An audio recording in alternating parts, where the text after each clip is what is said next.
Not messing around here. A ringer. Today we are turning up the flavor dial with the key lime bread that is so good it's going to make your taste buds sing. We will be taking the tangy goodness of key limes and transforming it into a moist and delightful loaf that's perfect for any occasion. This bread has the most amazing punch of sweet and tangy. You have got to make this one. Turn your ovens to 350 and let's get baking. Next, you want to prepare your bread pan. This is a 9x5 pan, and you need to either grease and flour or use parchment paper. I use parchment paper because I prefer the easy release, and I also don't like having the extra grease and flour on the outside of your bread. Follow the tutorial on the screen and it'll show you the cuts and all the folds that you need to do to get this in your pan. We are going for the authenticity of key lime bread using key limes. If you can't find key limes, these are Persian limes. You can get these year-round in the store, and this is a great substitute. They taste very similar. These happen to have more tang, more aroma, and a little more zip in them. So we're going to go ahead and use key limes. I did just want to make a note. This one's really nice and green and rich in color, and of course this one is yellow. Just so you know, if you go to the store and you find a bag and you're searching for all the green, there's nothing wrong with this. When they start to get a little riper, they turn yellow. Inside, the juices are just the same. We're going to zest probably 4 to 6 limes to get that 1.5 teaspoons. You want to zest first, and then we'll juice. So I'm going to zest. What you're doing is just catching the very outside of this rind. This is where all the flavor is. If you pick this lime up and you rub it, there's nothing on my hands yet. If I smell it, I cannot smell a thing. However, the minute I start zesting, you are extracting amazing flavorful oils. The fragrance starts coming. I get oil on my fingers. This is where all the flavor is in this zest. So you want to catch the very outside, just catch the shiny part of the rind. Right in there, this white part, you don't want to get that. That is the pith and that is kind of bitter. So just graze across the outside of the rind and gather all of those flavorful little bits of lime rind. So now we have our zest done. I'm going to just sit this aside. This is gold. There's so much flavor in there. It smells amazing. I picked every little speck up because I worked very hard to get that. Now we're going to juice. I'm using this little handheld. This works amazing for these limes. I used a hand one the last time. I wouldn't recommend that. I juiced 22 of these. That's 44 halves. It took a really long time. This works amazing, so I would recommend if you don't have one of these, they're not really that expensive. I can put a link in the description for this one. Let's get these done. Just put it in there upside down and squeeze.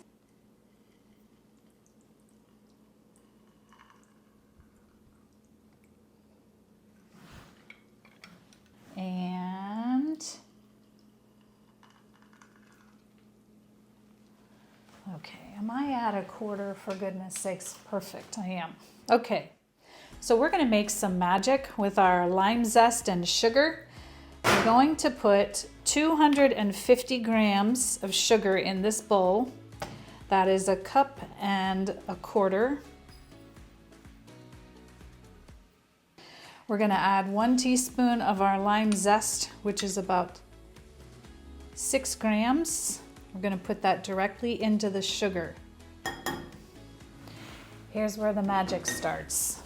This zest is just filled with oils, flavor, fragrance, and the granules of the sugar.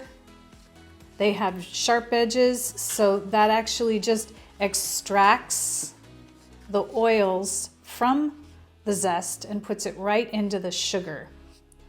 This adds so much more flavor into your bake. So just be patient. Do this for a minute or two. It's really kind of cool. The sugar will start to feel damp, and it'll take on like a kind of like a pale yellow color. Just give it a little bit of time. It is so, so worth it. We have extracted the oils from this zest into the sugar. It is damp. It's kind of sticking to the bowl. It smells just incredible. It is so fragrant, and it really, really just looks so yummy. I'm going to go ahead and put this right into the large bowl of a stand mixer. It's going to be fitted with a paddle attachment. If you don't have a stand mixer, go ahead and grab a large bowl and your hand mixer. We are going to start mixing our batter. First step is to add all the dry ingredients into this bowl. We are going to add flour. I'm using a scale because I'm finding more and more the best way to do this is to use a scale for exact measurement. If you don't have one, you should get one. We're doing 180 grams of flour.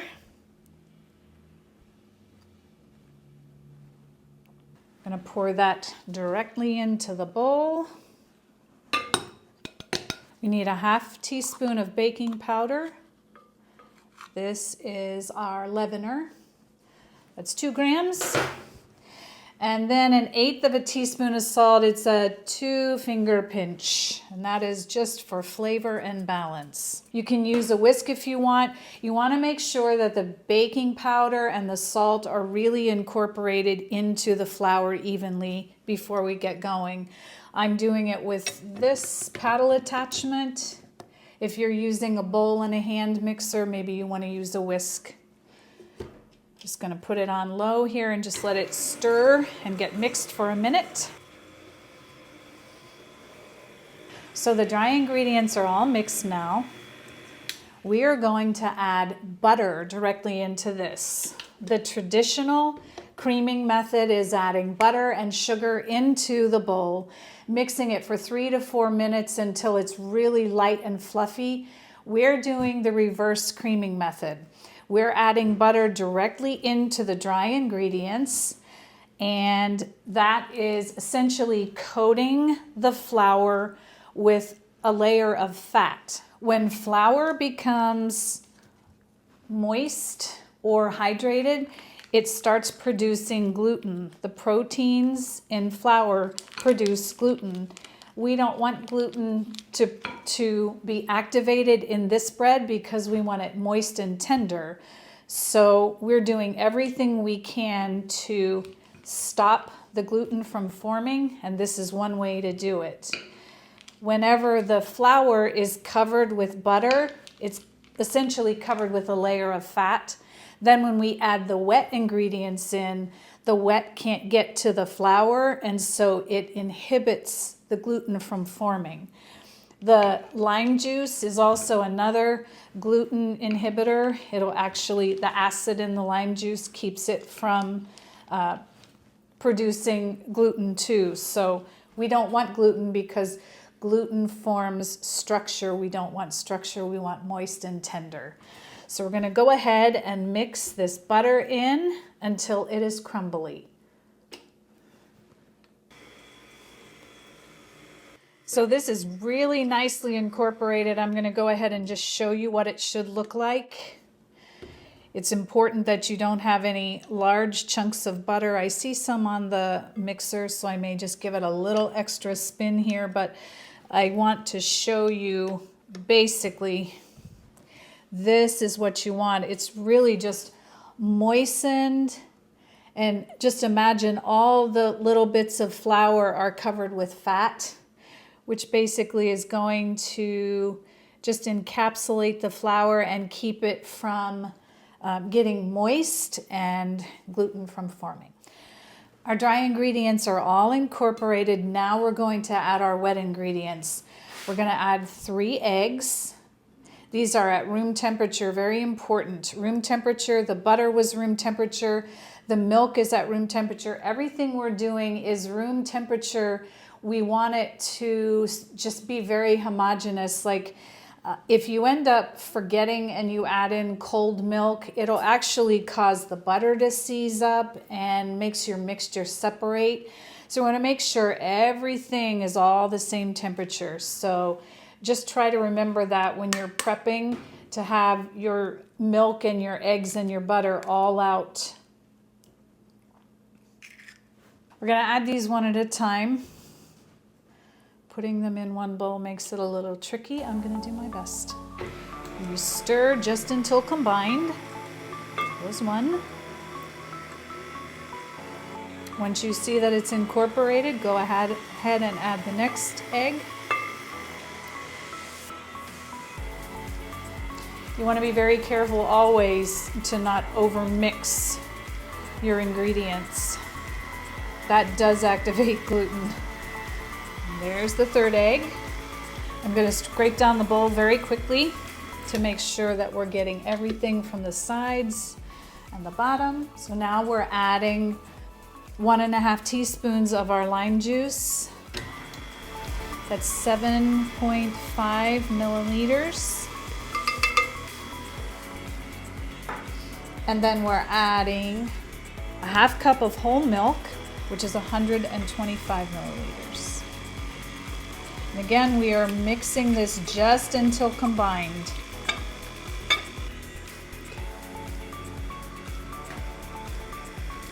Once it looks just silky and smooth, you want to go ahead and stop the mixer. And this is ready to go in our bread pan. So we'll pour this into our prepared bread pan.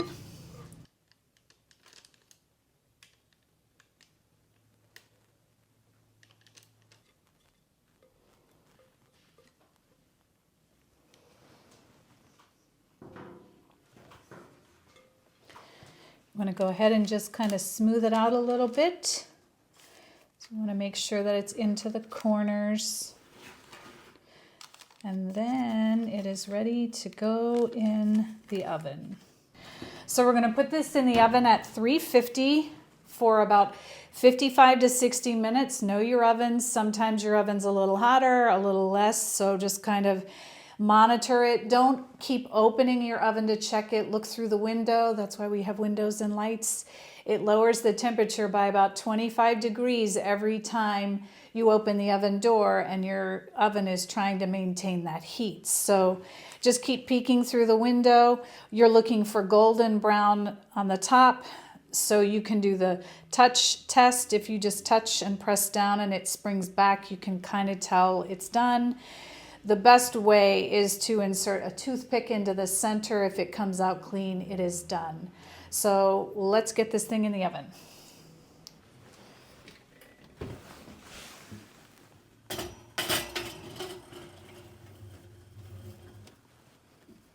See you back here in a little bit. The bread, it's been in there 60 minutes. I see golden brown. And if I put the toothpick in, it comes out clean. It's done.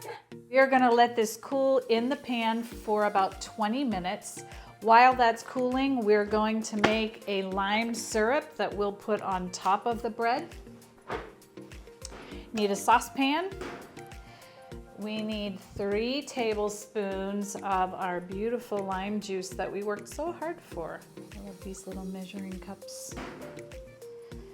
3 tablespoons of juice. That is 45 milliliters, and 2 tablespoons of powdered sugar. That's 24 grams. And then we're just going to take this over to the stove and we're going to simmer it for 3 minutes.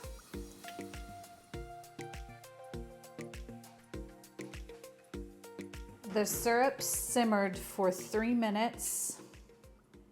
It smells incredible. We're going to go ahead and just put this in a heat-proof bowl. We're going to let it cool down just a bit, and then we're going to brush it right onto the top of the bread, and it will just soak down in and give that extra lime flavor to this bread. It's time to remove the bread from the pan. Watch how easy it is. Look at that. If you tried this, you're thanking me right now, right? Now we're gonna just fold down the parchment paper. That's another nice benefit to doing this. We're gonna put the syrup on. If you just fold this down, look at that, it's nice and clean and it looks so pretty. Then the drips kind of go on this instead of on the counter or wherever you have it. Now we're just gonna spread this on the top of the bread.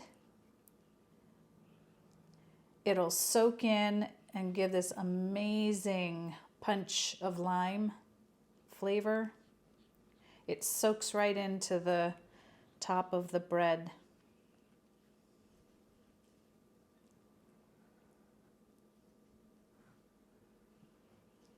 Now we want this bread to just completely cool before we put our icing on, and that is the finishing step.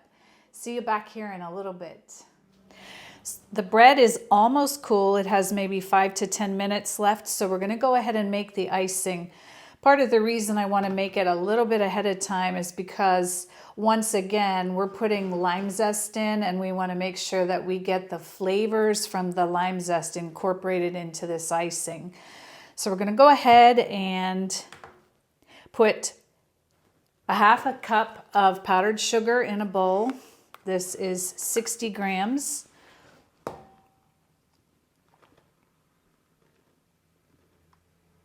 So we're gonna go ahead and put a half teaspoon of lime zest. This is our beautiful key lime zest. Super lightweight. This is like 1 gram. That's okay, there's a little bit of it and it is packed with flavor. We're putting 1.5 teaspoons of milk in. That's 7.5 milliliters. And then 1 teaspoon of fresh lime juice.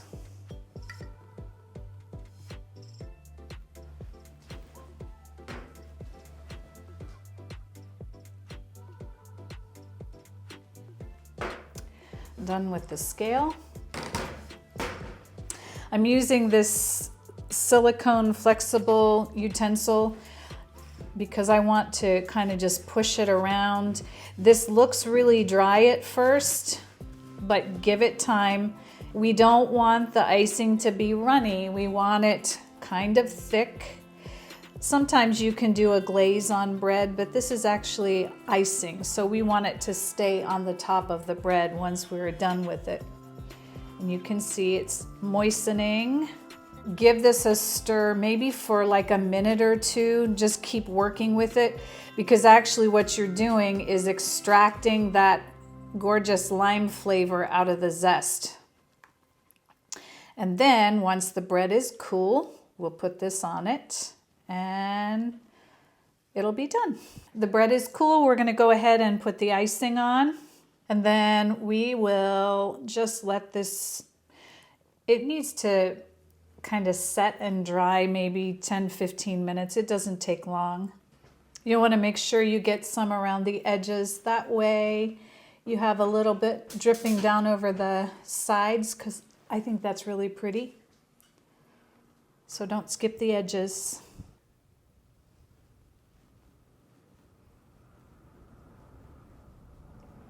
Again, you just want to give it like 10-15 minutes. Once it has a hard glaze on it, you'll know it's done and ready, and then we'll cut it.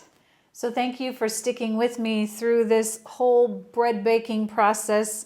I think this turned out just so beautiful. We're going to cut it and see what it looks like on the inside.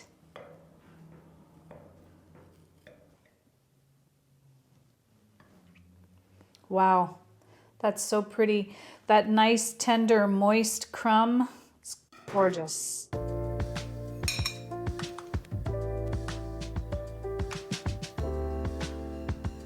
We've been together for a while making this bread together. I feel like we're friends, and I wish you were sitting right across the table so you could taste this with me, but I'm gonna go ahead and taste it.